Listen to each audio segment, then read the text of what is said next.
하나님께서 우리에게 주시는 말씀은 로마서 8장 12절, 13절 말씀입니다. 우리 12절, 13절 말씀 같이 한 목소리로 봉독하겠습니다.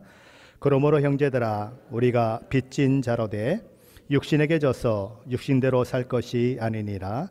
너희가 육신대로 살면 반드시 죽을 것이로되 영으로서 몸의 행실을 죽이면 살리니. 아멘.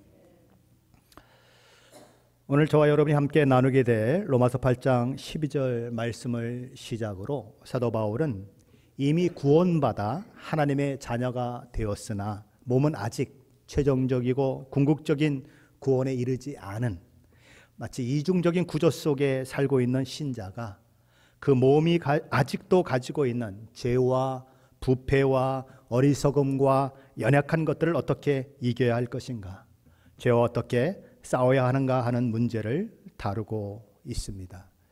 모든 신자는 이미 이루어진 구원과 아직 이루어지지 않는 구원 사이를 살아가고 있는 사람들입니다. 그렇다면 이미와 아직인 구원의 여정을 걷고 있는 성도가 해야 할 일은 무엇일까요? 그것은 자신을 구원하신 하나님의 뜻을 따라 거룩을 이루어 가는 것입니다. 구원받은 자로서의 합당한 실력을 갖춘 자로 자기를 만들어 가는 것입니다.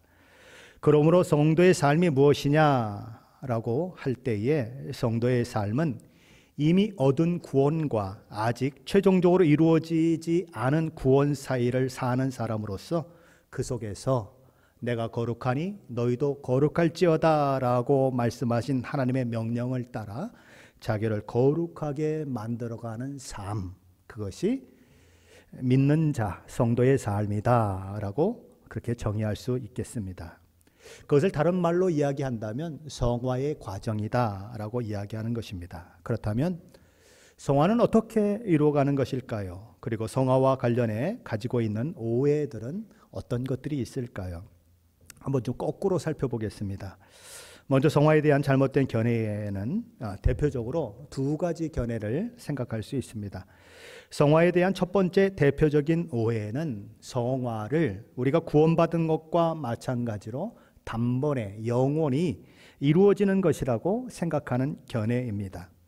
이런 성화를 주장하는 사람들은 어떤 사람이 예수를 믿고 올바른 믿음을 가졌을 뿐만 아니라 성령님이 그 안에 계신 신자가 되었다면, 그리고 성령의 세례를 받게 되었다면 죄가 그 사람에게서, 그리고 그 사람의 본성에서 완전히 제거된다고 생각하는 것입니다. 그래서 이들은 제2의 체험을 강조합니다. 성령의 세례라고 부르는 제2의 체험을 받으면 죄가 완전히 그에게서 제거되고, 그렇게 되면 몸과 영혼이 죄로부터 완전히 해방될 수 있다라고 그들은 주장하는 것입니다. 종종 이런 간증을 하는 분들이 있죠. 술을 어떻게 끊게 되었는가, 담배를 어떻게 끊을 수 있었는가, 어느 날 갑자기 성령 하나님이 역사하심으로 끊을 수 있었다라고 간증하는 분들이 있는 것입니다.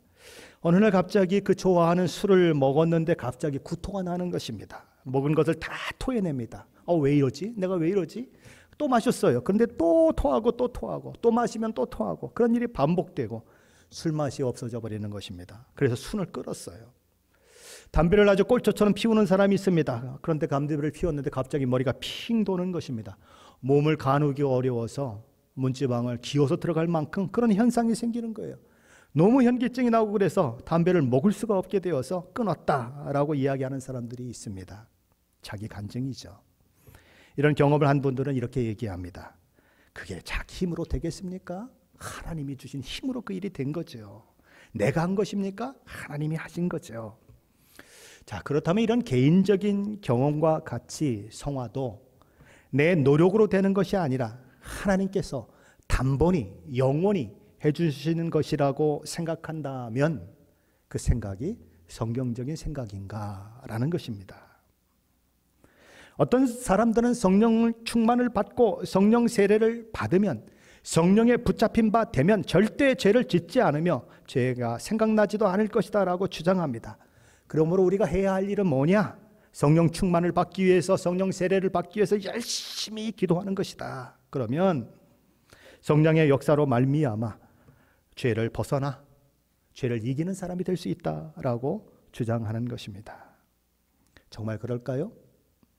그럴 수 없습니다.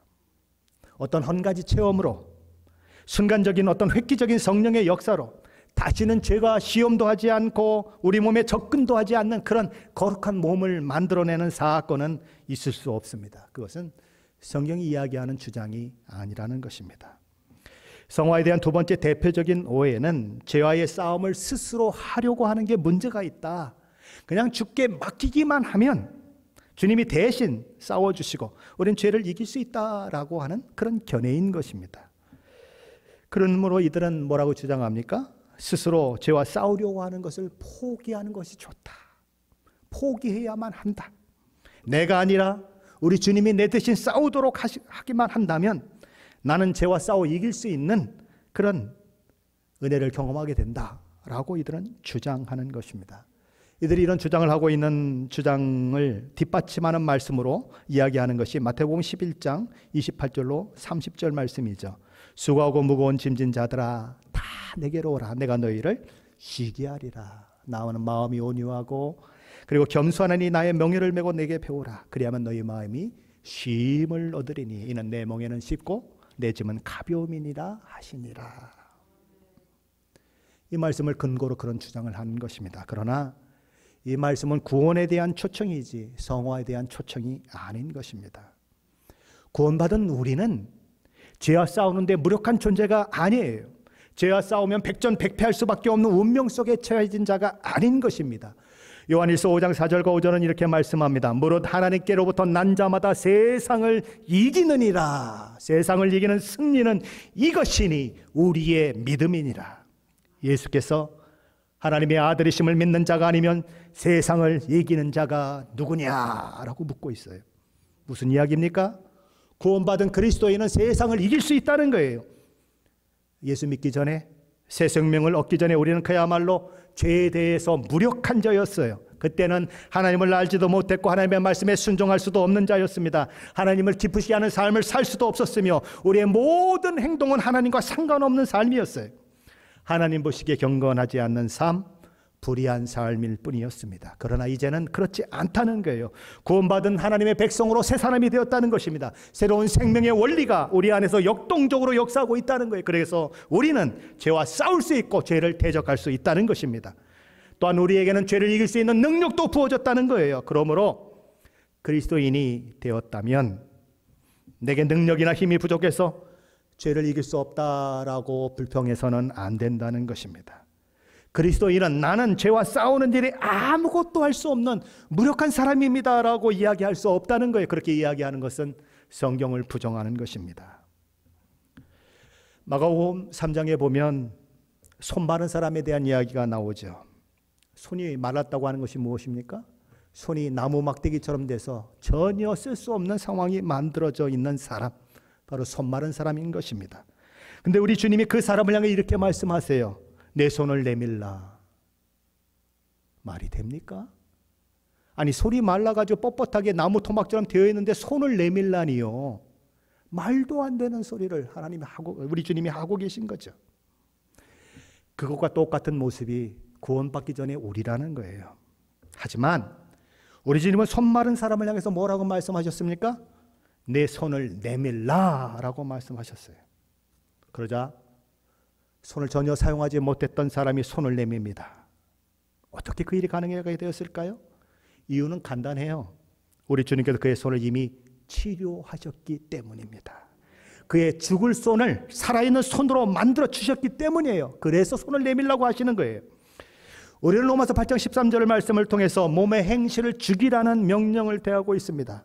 저와 여러분이 이 말씀에 대해서 내가 어떻게 그렇게 할 수 있습니까? 라고 물어서는 안 되는 것입니다. 우리 주님께서 그렇게 하라고 명령하셨다면 저와 여러분은 그렇게 할 수 있다는 거예요. 마치 손 마른 사람이 손을 내밀라라고 우리 주님이 말씀하셨을 때 손을 내밀 수 있었던 것처럼 이 말씀은 저와 여러분이 할 수 없는데 하라고 명령하는 말씀이 아니에요.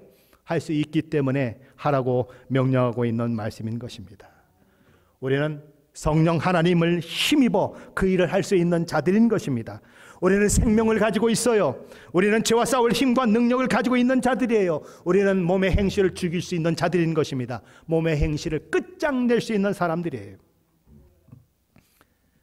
성화에 대한 이 첫 번째 오해, 그리고 두 번째 오해, 이 모든 오해들은 근본적으로 성화는 내가 하는 것이 아니라 하나님께서 해주시는 것이라고 하는 생각이 그 저변에 깔려있는 그런 견해인 것입니다. 하지만 성화는 하나님께서 저와 여러분에게 뚝 떨어뜨려 주시는 선물이 아니라는 거예요. 사람들은 성화를 구원과 마찬가지로 하나님께서 단번에 영원히 이루어 주시는 하나님의 선물이다라고 생각하기를 좋아합니다. 왜 그렇게 생각하기를 좋아할까요? 그 이유 중에 가장 큰 이유는 죄와의 싸움에서 자주 실패를 경험하기 때문에 그래요. 죄에 넘어지고 자빠지고 죄에 굴복당하는 비참한 자신의 모습을 바라보면서 그는 이런 외침을 하게 되는 거죠. 내 힘으로 죄를 이길 수가 없습니다. 나는 죄에 대해 무력한 존재입니다. 그러므로 죄를 이기는 것은 내가 하는 것이 아니라 하나님이 하시는 것입니다 라고 이야기하게 된다는 거죠. 하지만 그럼에도 불구하고 그것은 성경의 진리가 아니라는 것입니다. 성화는 내가 하는 것이지 하나님이 대신 이루어 주지 않는다는 것입니다. 물론 그 이야기는 하나님이 뒷짐지고 가만히 계신다는 그런 이야기를 하고 있는 것이 아니에요. 하나님께서 우리의 성화를 이루어 가도록 적극적으로 개입하시고 권면하시고 필요할 경우에는 자극을 주시고 심지어 말을 안 듣고 그럴 때는 징계라는 매를 들기도 하실 것입니다. 그리고 숱하게 넘어지고 자빠지는 것을 반복하는 우리를 향해서 오래 참으시고 기다리시면서 다시 일어나 그 길을 가도록 무한한 기회를 주실 것입니다. 그러나 내가 성화되는 일은 내가 하는 것이지 하나님께서 대신 이루어 주는 것이 아니라는 것입니다. 자, 그것은 부모가 아이가 공부 잘하도록 대신할 수 없는 것과 똑같다라고 생각할 수 있습니다. 부모는 아이를 타이를 수 있어요. 잔소리할 수 있어요. 때로는 화를 낼 수도 있고 심할 경우에는 매를 때려서라도 공부하라고 다구칠 수 있어요. 공부가 부족하고 학교에서 부족하면 아주 유명한 과외 선생님을 많은 돈을 들여서 붙여줄 수 있어요. 학교 수업을 더 잘하라고 컴퓨터 관련 프로그램을 미리 구입해서 줘서 미리 학습할 수 있게 할 수도 있어요. 야, 너 이번에 성적을 올리기만 해봐. 내가 너 원하는 것 뭐든지 다 사줄게. 그리고 당근을 제시할 수도 있어요. 하지만 결국 공부를 잘하고 못하고는 누구 몫이에요? 아이의 몫이에요. 시험을 봐야 하는 것도 아이의 몫이고 실력을 향상시켜야 하는 것도 아이의 몫이에요. 그것은 부모도 대신해 줄 수 없어요. 가정교사도 대신해 줄 수 없어요. 그 모든 환경, 잘할 수 있는 환경, 모든 서포트를 다 할 수 있지만 결국은 누가 해야 해요? 자기가 해야 하는 거예요. 성화도 그렇다는 것입니다. 성화는 다른 누가 하는 것이 아니라 당사자인 내가 하는 것이라는 거예요. 성경이 그것들 얘기하고 있습니다. 빌립보서 2장 12절 말씀이죠. 그러므로 나의 사랑하는 자들아, 너희가 나 있을 때뿐 아니라 더욱 지금 나 없을 때에도 항상 복종하여 두렵고 떨림으로 너희 구원을 이루라. 내가 대신해 주겠다라고 말씀하십니까? 아니에요. 두렵고 떨림으로 너희 구원을 이루라. 내가 해야 한다는 것입니다. 데살로니가전서 4장 1절 말씀이죠. 그러므로 형제들아, 우리가 끝으로 주 예수 안에서 너희에게 구하고 권면하노니 너희에게 마땅히 어떻게 행하며 하나님을 기쁘시게 할 수 있는지를 우리에게 배웠으니 곧 너희가 행하는 바라 더욱 많이 힘쓰라. 데살로니가 성도들은 자기들이 마땅히 할 바가 무엇인지를 알고 있습니다. 어떻게 행하는 것이 하나님께 기쁘게 하는 것인 줄을 알고 있고 그렇게 행하고 있습니다. 사도 바울은 그들에게 뭐라고 다시 얘기합니까? 앞으로도 계속 더욱 많이 힘써라. 누구에게요? 데살로니가 성도들에게 이야기하는 것입니다. 디모데전서 6장 11절 12절 말씀입니다. 오직 너 하나님의 사람아, 이것들을 피하고 의와 경건과 믿음과 사랑과 인내와 온유를 따르며 믿음의 선한 싸움을 싸우라. 영생을 취하라. 이를 위하여 내가 부르심을 받았고 많은 증인 앞에서 선한 증언을 하였도다. 누가 온갖 해로운 욕심과 돈을 사랑하는 것을 피하고 의와 경건과 믿음과 사랑과 인내와 온유를 따르며 믿음의 선한 싸움을 싸워야 합니까? 너 하나님의 사람아 라고 불리우는 디모데가 싸워야 하는 것입니다. 그 일은 하나님이 대신해 주지 않습니다. 성화는 내가 이루어야 하는 것입니다. 한번 따라해 볼까요? 성화는 내가 이루어 가는 것입니다. 다시 한번 더 해보겠습니다. 성화는 내가 이루어 가는 것입니다. 제가 여러분에게 따라 해보라고 한 적이 있나요? 거의 없을 거예요. 근데 오늘 왜 두 번이나 하라고 할까요? 이것이 너무나 중요한 컨셉이기 때문에 따라하라고 그러는 거예요. 잊지 마십시오. 내가 해야 하는 것입니다. 누가 대신해 줄 수 없어요. 어느 날 갑자기 내가 막 성령으로 뜨거워져 가지고 죄하고 상관없는 사람 되는 것, 그런 일 없어요. 그렇다면 우리는 성화를 어떻게 이루어갈 수 있을까요? 성도들은 어떻게 해야 죄와 싸워 이길 수 있을까요? 오늘 보면 로마서 8장 12절 13절 말씀인데 우리 다시 한번 함께 읽어봅니다. 12절 13절 말씀입니다. 그러므로 형제들아 우리가 빚진 자로 돼 육신에게 져서 육신대로 살 것이 아니니라. 너희가 육신대로 살면 반드시 죽을 것이로되 영으로서 몸의 행실을 죽이면 살리니. 아멘. 첫 번째로 사도 바울은 성도의 삶에서 죄와 싸워 이기기 위해서는 가장 우선적으로 우리가 알아야 할 것이 있다라고 말합니다. 그것이 뭡니까? 우리가 빚진 자로 돼 육신에게 져서 육신대로 살 그런 사람들이 아니라고 하는 사실을 알아야 한다는 것입니다. 성화의 가장 기초가 뭐냐? 성도 자신이 내가 어떤 존재인 줄을 아는 것보다 더 중요한 것은 없다는 것입니다. 그래서 12절에 이렇게 얘기하는 거예요. 그러므로 형제들아 우리가 빚진 자로 돼 육신에게 져서 육신대로 살 것이 아니니라. 조금 번역이 조금 어렵죠?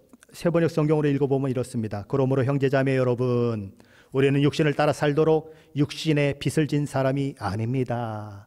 우리말 성경은 이렇게 번역했습니다. 그러므로 형제들이여 우리는 육신을 따라 살아가는 육신에게 빚진 사람이 아닙니다.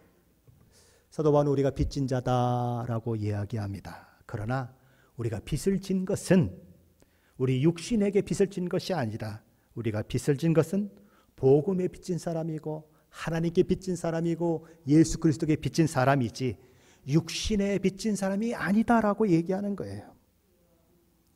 우리 주 예수 그리스도의 십자가 복음으로 구원받은 자는 더 이상 육체가 원하는 대로 살 수밖에 없는 그런 존재가 아니다라는 이야기를 하는 거예요. 육신에 빚을 지면 어떻게 되죠? 빚을 갚아야 하잖아요. 그러면 육신이 하자고 하는 대로 할 수밖에 없는 상황이 만들어지겠죠. 그날 빚진 것이 없어요. 나 아무 빚도 없는데 저 사람이 나한테 뭘 요구한다면 내가 해야 되나요? 할 필요가 없는 것처럼 육신의 빚을 지지 않고 있기 때문에 육신이 하고자 하는 요구에 대해서 내가 순종하거나 복종할 필요가 전혀 없다는 거예요. 과거에는 우리가 육신의 빚을 진 자였어요. 죄의 노예가 되어서 죄를 지을 수밖에 없는 그런 인생이었어요. 그런 운명이었어요. 그러나 이제는 아니라는 것입니다. 그리스도인은 죄의 종에서 의의 종으로 변화된 사람이에요. 그리스도인은 성령 하나님께서 그 안에 내주하고 계신 사람이에요. 그리스도인은 더 이상 육신에 있지 않고 영에 있는 사람이에요. 그리스도인은 그리스도 안에 들어가 있는 사람이에요. 그리스도인은 포도나무로 상징되는 우리 주님께 속한 포도나무 가지와 같은 사람들이에요. 비그리스도인일 때에는 죄의 열매밖에는 맺을 수 없었어요. 육신의 열매밖에는 만들어낼 수 없었어요. 그러나 그리스도인이 된 지금은 의의 열매를 맺는 것이 가능해졌어요. 영의 열매를 맺는 것이 가능해졌어요. 죄를 이기고 승리하는 일이 가능해졌어요. 하나님을 알고 하나님을 기쁘시게 할 수 있는 능력이 부어졌어요. 그러므로 더 이상 그리스도인은 육신의 빚진 자가 아니고 또한 육신의 요구대로 살 수밖에 없는 운명을 가진 자가 아니라는 거예요. 어떤 빚도 육신에게 짓지 않았기 때문에 육신이 요구하는 대로 할 의무가 전혀 없는 사람, 바로 저와 여러분이라는 것입니다. 육신에게 복종할 의무도 없고 육신에게 충성할 의무도 이제는 없어요. 그것을 알아야 한다는 거예요. 그것을 아는 것이 성화의 기초라는 것입니다. 자, 이렇게 얘기하면 좀 더 쉬울 것 같아요. 평생 거지로 살던 어떤 아이가 하나 있습니다. 근데 어느 날 한 나라를 다스리는 임금님에게 픽업이 돼서 아들로 입양이 되었습니다. 자, 매일 그냥 쓰레기 더미에서 살던 아이가 보도도 없이 남의 쓰레기통 뒤져서 먹던 아이가 갑자기 신분의 변화가 왔어요. 임금님의 아들로 입양이 되었어요. 그럼 이 아들로 입양된 아이가 정말 알아야 하는 것이 무엇입니까? 가장 먼저 생각해야 하는 것이 무엇입니까? 내가 신분이 바뀌었다는 것을 알아야 돼요. 그렇지 않습니까? 나는 더 이상 길거리에서 구걸하는 거지가 아니다. 나는 더 이상 더럽고 지저분한 곳에서 살아가는 거지가 아니다. 나는 하나님의 자녀, 하나님이 아니죠. 여기서는 임금님의 자녀고 고귀하고 성결한 삶을 살아가는 왕자로 살게 된 영광스러운 존재라고 하는 사실을 아는 것이 가장 먼저예요. 그게 안 되면 왕국에 살고 있으면서도 자꾸 성 위에 올라가서 바깥만 쳐다보는 거죠. 애들이 그냥 코를 찔찔 흘리고 쓰레기통에서 구슬놀이하고 하는 것만 쳐다보고 있는 거죠. 와, 저 때가 얼마나 즐거웠는데 내가 이 꼴이 뭐냐, 이 왕궁에서 이게 답답해 죽겠다, 그렇게 되는 거죠. 그리스도인도 마찬가지라는 거예요. 내가 누구인가?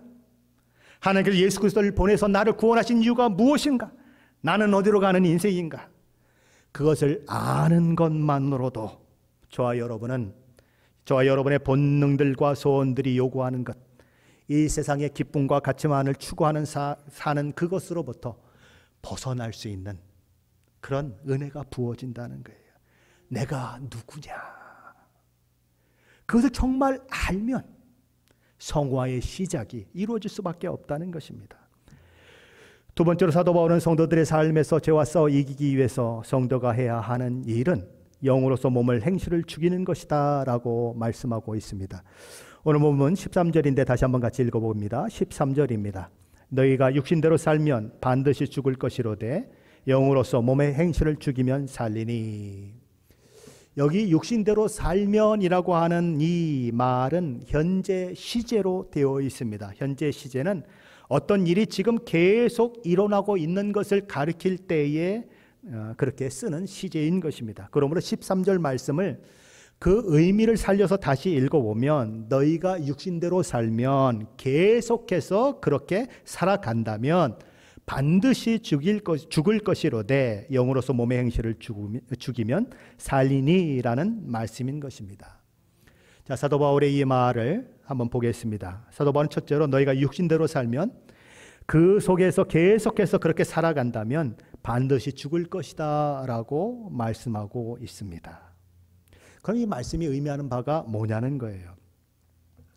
저와 여러분 구원 받으셨습니까? 예수 믿고 계십니까? 자, 그러면 이 말씀이 예수 믿고 있는 저와 여러분에게 하고 있는 말씀인데, 그러면 예수 믿는 사람들이, 구원받은 사람들이 계속해서 매일매일 육신 속에 살아갈 수 있다는 표현일까? 그리고 그렇게 살면 죽는다고 얘기했는데 그러면 그렇게 사는 삶이 계속되게 될 수 있고, 그렇게 계속 살게 되는 우리의 이 어리석은 모습 때문에 우리는 구원을 잃어버릴 수 있는가라고 하는 질문이 생기게 되는 것입니다. 육신대로 살면 반드시 죽을 것이다 라고 성경이 말씀하고 있는데, 우리가 육신대로 계속 살아가면 우리의 구원이 취소되고 우리가 결국 구원받지 못하는 그런 멸망하고 사망에 이르는 자가 될 수밖에 없는 것 아닌가라고 하는 생각을 가지게 된다는 것입니다. 성화라고 하는 것은 내가 죄와 악을 피하고 대적하여서 내 몸에 아직 남아있는 죄의 뿌리와 습관과 부패한 것들을 뽑아내는 싸움입니다. 그런데 문제는 뭘까요? 이 싸움이 만만치 않다는 거예요. 대부분의 신자들은 이 성화의 싸움에서 성공보다 실패를 더 많이 경험한다는 것이 문제라는 것이죠. 거룩을 점점 이루어 갈수록 내가 죄와 멀어졌다고 하는 생각, 내가 정말 죄와 멀어지고 성화되어 가고 있다고 하는 것이 내 마음을 사로잡아야 할 것 같은데, 성화를 이루어가면 이루어 갈수록 나는 더 죄인이라고 하는 것이 느껴지거든요. 참 재밌죠. 틀림없이 과거처럼 죄를 짓진 않아요. 큰 죄들은 다 이제 해결이 됐는데 아주 조그만 죄들이 점점 많이 나한테 나타나면서 나는 별 수 없는 존재구나 라고 하는 생각, 내가 얼마나 하나님 앞에 죄인인 줄 아는 그런 일들이 일어나더라는 거죠. 하나님 앞에 가까이 가면 갈수록 내가 더 죄인이라는 게 느껴지는 거예요. 빛이 비추면, 빛이 샥 들어오면 그 빛에 막 먼지가 막 왔다 갔다 하는 것이 보이잖아요. 와, 내가 저 먼지 속에 살고 있구나. 그것 좀 하나님 앞에 가까이 나아가면 내가 죄인이라는 것을 느낀다는 거예요. 그래서 우리는 이런 이야기들을 하게 되는 거죠. 나는 왜 밤낮 왜 이 모양일까? 나는 왜 이렇게 의지가 박약할까? 나는 왜 이렇게 능력이 없을까? 한탄하게 된다는 것입니다. 그렇다면 저와 여러분이 신앙생활을 하는 과정에서 성화에 실패하면 저와 여러분 구원을 잃어버리게 될까요? 성화에 실패한다면, 거룩을 이뤄가지 않는다면 저와 여러분은 구원을 잃어버리는 사람이 될 수 있을까요? 그렇지 않습니다. 왜냐하면 구원은 결코 취소되거나 무효화되지 않기 때문입니다. 우리 로마서 8장 29절 30절 말씀인데 바로 뒷장에 있으니까 한번 넘어가서 같이 읽어보겠습니다. 로마서 8장 29절 30절 말씀인데 함께 봉독합니다. 하나님이 미리 아신 자들을 또한 그 아들의 형상을 본받게 하기 위하여 미리 정하셨으니 이는 그로 많은 형제 중에서 맏아들이 되게 하려 하심이니라. 또 미리 정하신 그들을 또한 부르시고 부르신 그들을 또한 의롭다 하시고 의롭다 하신 그들을 또한 영화롭게 하셨느니라. 아멘. 자, 30절에 보면 네 가지 동사가 나오고 있습니다. 정하셨다, 부르셨다, 의롭다 하셨다, 영화롭게 하셨다. 몇 개요? 네 개가 있습니다. 저와 여러분을 하나님께서 부르셨습니다. 그리고 의롭다 칭함을 받게 하셨습니다. 그리고 제일 먼저는 뭘 하셨죠? 정하셨습니다. 그리고 이 모든 세 가지 일들은 언제 이루어졌습니까? 과거에 이루어졌습니다. 자, 그러니까 하나님이 택하시고 부르시고 의롭다 칭함을 받게 된 일은 예수 믿는 사람들 가운데 이미 과거에 다 이루어진 일입니다. 맞습니까? 네, 맞죠? 자, 그러면 여러분에게 한번 묻겠습니다. 여러분은 영화되었습니까? 영광스러운 존재로 변화되었습니까? 아멘? 어떻습니까? 예, 아멘이라고 하는 분도 있지만 저와 여러분은 아직 영화되지 않았습니다. 왜요? 이 영화되는 것은, 죄와 완전히 상관없게 되는 것은 우리 주님이 이 땅에 다시 오실 그날, 재림하시는 그날 이루어질 일이기 때문에 그래요. 우리 이 땅에 살면서 계속 넘어지고 다시 일어나고 넘어지고 다시 일어나는 일을 반복하게 될 것입니다. 그러면서 나는 너무 한심해 그러면서 하나님 앞에서 울게 될 거예요. 왜요? 그리고 이 영화가 아직 이루어지지 않았기 때문에 나의 연약함, 나의 부족함, 나의 병든 몸, 여러 가지 많은 그런 기질과 이런 것들에 의해서 영향받는 나의 몸을 가지고 있기 때문이죠. 그런데 오늘 말씀 속에서 영화롭게 될 것이다 라고 말씀하지 않고 뭐라고 되어 있습니까? 영화롭게 하셨느니라 라고 되어 있다는 거예요. 과거 시제라는 거예요. 나는 분명히 영화롭게 되지 않았습니다. 예수님이 오실 때만 나는 영화롭게 됩니다. 그런데 오늘 이 말씀에서는 영화롭게 하셨느니라 라고 과거로 얘기하고 있다는 거예요. 아니, 아직 이루어진 일이 아니고 먼 훗날 이루어질 일인데 성경은 과거에 이루어진 일인 것처럼 과거 시제로 쓰고 있다는 거예요. 도대체 왜 그러는 것일까요? 사도 바울이 잘못 쓰고 있는 걸까요? 아닙니다. 이런 것을 가리켜 예언적 과거 시제라고 합니다. 사람은 어떤 원인이 있고 과정을 밟아 나아가야 결과가 만들어집니다. 그런데 하나님은 결과를 만들어 놓으시고 그 결과가 결과되도록 이끌어 가시는 분이세요. 하나님은 창조주이십니다. 하나님은 전지전능한 분이십니다. 그분이 선포한 말씀은 1.1획도 바뀌지 않습니다. 다 이루어집니다. 그러면 하나님이 될 것이다 라고 말씀하신 것은 되는 거예요. 믿으십니까? 왜요? 그분의 말씀은 1.2력도 틀림없이 이루어지기 때문에. 그러기에 하나님께서는 영화롭게 될 것이다 라고 말씀하시지 않고 영화롭게 되었다 라고 말씀하시는 거예요. 그것이 너희의 운명이다. 누구의 운명이요? 예수 그리스도를 믿고 있는 저와 여러분의 운명이라는 거예요. 저와 여러분은 어떤 경우에도 영화롭게 된다. 아예 과거에 된 것처럼 생각하라는 거예요. 이미 되었다. 근데 가만히 30절 말씀을 보면 정하셨습니다. 부르셨습니다. 의롭다 하셨습니다. 영화롭게 하셨습니다. 오늘 설교 제목이 뭐죠? 내가 거룩하니 너희도 거룩하라. 성화에 대한 이야기예요. 그럼 이 네 가지 단어 속에, 이 네 가지 동사 속에 성화라는 얘기가 있나요, 없나요? 너무 어려워요? 다시. 정하셨습니다. 부르셨습니다. 의롭다 하셨습니다. 그리고 의롭다 이 칭함을 받은 사람을 영화롭게 하셨습니다. 자, 네 가지가 나와요. 그럼 성화에 대한 이야기가 있습니까? 없습니까? 틀려도 괜찮아요. 없어요. 성경은 분명히 영화되기 이전에 그리스도인들은 성화를 이루어 가야 한다고 이야기하고 있는데 여기 말씀 속에는 성화에 대한 이야기가 없어요. 보세요. 택하시고 부르시고 의롭다 칭함을 받은 사람은 영화롭게 되었다라고 얘기해요.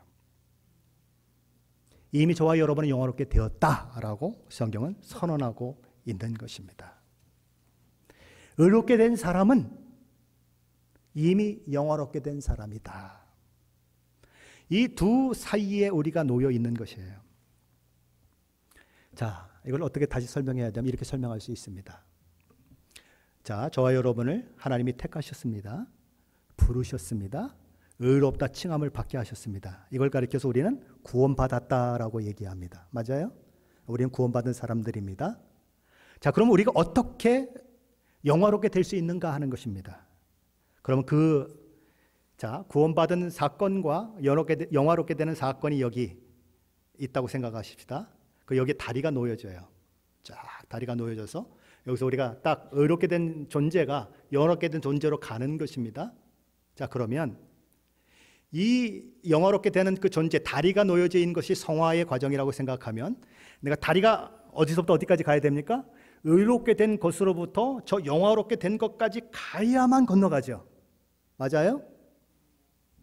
그렇잖아요. 다리라면, 두 개를 연결하는 다리라면 성화가 되면 어디까지 가야 되냐면 영화로운 존재가 될 때까지 성화가 이루어져야만, 다리가 완성이 되어야만 영화로 들어가는 거죠. 자, 그렇게 얘기할 수 있는데 성경은 그 성화를 빼고 있다는 거예요. 다시 말하면 어떤 사람은 성화를 너무너무 잘 이루어서 이 의롭게 된 것으로부터 영화롭게 가는 그 길에 다리를 놓는 것처럼 됐는데 거의 끝까지 간 사람이 있어요. 그래서 뭐 성자다라고 불리우고 어마어마한 사람이라고 불려서 막 오고 오는 세대의 수많은 사람들이 막 존경을 하고 그런 사람들이 있어요. 근데 어떤 사람은 다리를 놨는데 중간밖에 못 왔어요. 그럼 어떻게 해야 돼요? 영화로 못 가니까 그냥 떨어져서 지옥으로 떨어져야 되죠. 못 갔잖아요. 어떤 사람은 여기서 요만큼 왔어요. 다리를 놓다 말았어. 그럼 어떻게 돼요? 그냥 떨어져 죽어야죠. 그죠? 그렇게 생각할 수 있는데 성경이 이야기하는 것은 그게 아니라는 거예요. 이미 영화가 작정되어 있어요. 저와 여러분에게. 아멘? 자, 영화가 작정되어 있는데 그러면 어떻게 이 세상을 사는 것은 어떻게 되는 겁니까? 라는 거예요. 어떤 사람은 아주 굉장히 성화를 잘 이루어가서 믿음으로 잘 살아서 정말 다른 사람이 보기에도 와, 저 사람은 정말 예수 믿는 사람이 틀림없어. 야, 나도 저 사람처럼 되면 얼마나 좋을까 부러움을 살 만큼 성화를 잘 이루어가는 사람이 있어요. 그 사람은 막 이만큼 성화를 이룬 사람이죠. 근데 어떤 사람은 20년, 30년 믿고 40년 믿었는데 아직도 어린아이야. 응애 찾죠, 뭐죠. 계속 달라는 것만 하고 뭐 다른 사람 섬길 줄도 모르고 그런 사람이 있어요. 자, 그러면 제가 여러분에게 물어보겠습니다. 성자처럼 된 사람하고 아직 어린아이처럼 아직도 응애응애 하면서 쭈쭈 먹고 그냥 달라고만 하고 하는 성도가 하나 있어요. 자, 그럼 둘 중에 누가 영화롭게 될까요? 자, 둘 다라고 생각하시는 분? 번쩍 들어요. 안 들은 척 하지 말고. 자, 그 다음에 영화롭게 되는 것이 아주 그냥 아주 고급한 차원의 성화된 사람만 영화롭게 된다. 한번 손 들어보세요. 없어요? 그럼 안 들어주신 분은 뭐예요? 예. 성경이 성화를 얘기하지 않는 이유는 저와 여러분이 성화를 어느 단계까지 이루었는가 상관없이, 어떻게 해요? 상관없이 구원이 보장되어 있다. 영화는 너희 것이다 라고 얘기하는 거예요. 어느 날 내 꼴을 보니까 내가 구원 받은 것이 맞은가? 이런 내 모습 하나님도 기뻐하시지 않을 거야. 내가 하나님이라도 그냥 발로 뻥 차버려서 지옥에 던져버릴 텐데 어떻게 나 같은 것을 하나님이 용납하시겠어? 난 구원받은 사람이 아니야. 나 오늘 분명히 지옥 갈 거야 라고 생각하는 것은 옳지 않다는 것입니다. 성화를 이루어가다가 실패하고 넘어질 때 저와 여러분은 이렇게 할 수 있어요. 머리를 한 대 탁 쥐어박으면서 이런 바보야, 또 실패했니? 또 넘어졌니? 그 하나님 앞에 나아가는 거죠.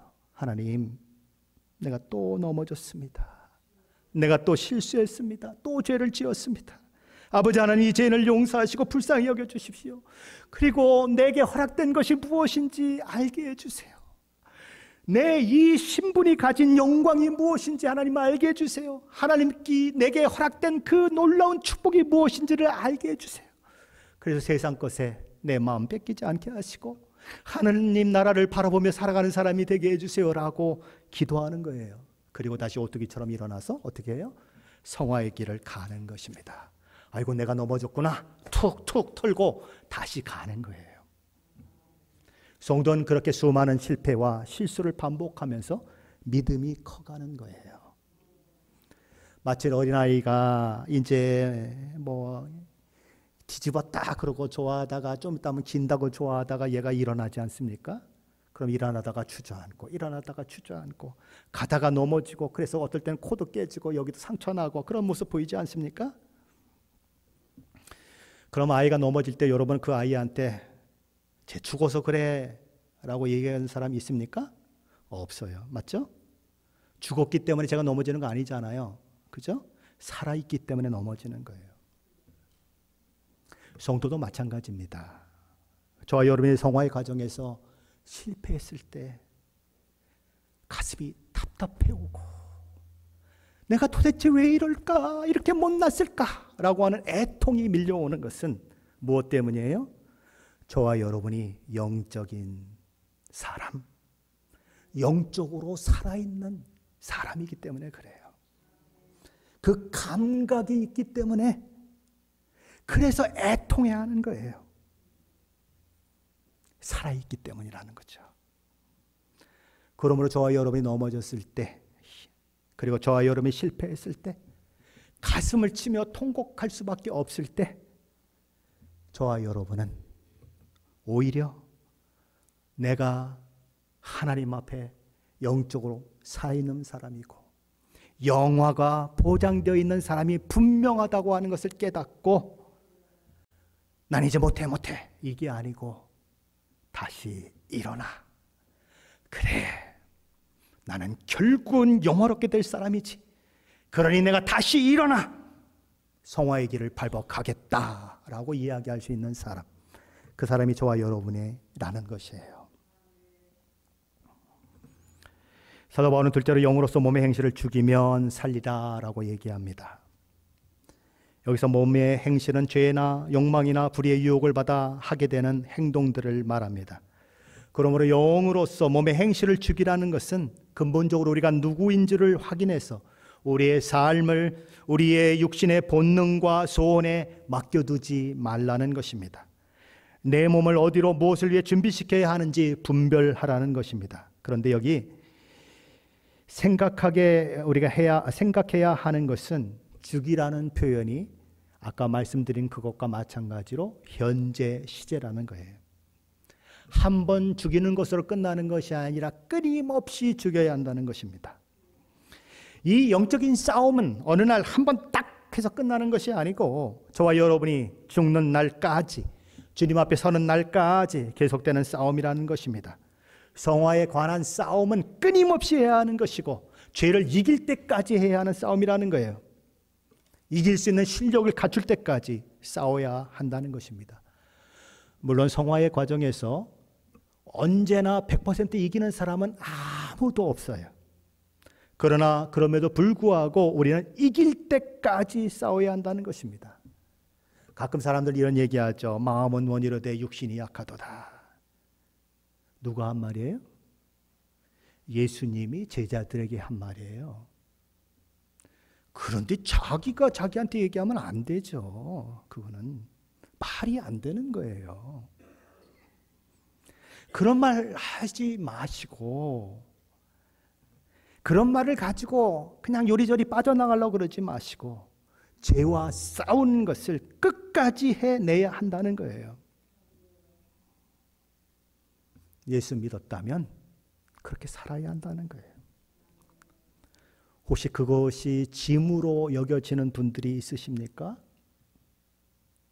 예수 믿는 것이 너무 힘들게 느껴지는 분들이 있으십니까? 그것이 얼마나 영광스러운 것인 줄을 알지 못하고 이런 얘기하는 분들이 있죠. 야, 그 예수님과 십자가 옆에서 달려 죽은 그 강도 얼마나 좋을까?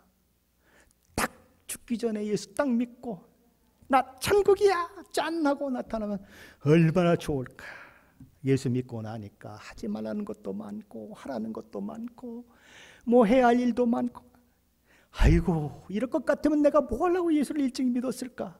그때 딱 죽기 1분 전에 나 예수 믿습니다 그러고 딱 천국 가면 최고지 최고. 이 땅에서 누릴 것 다 누리고 하고 싶은 일 다 하고 내 마음대로 살다가 그때 가서 딱 1분 전에 예수 믿고 천국 가면 최고지, 그렇게 생각하는 사람들이 있으십니까? 제일 바보 같은 생각입니다. 자, 이렇게 한번 생각해 보세요.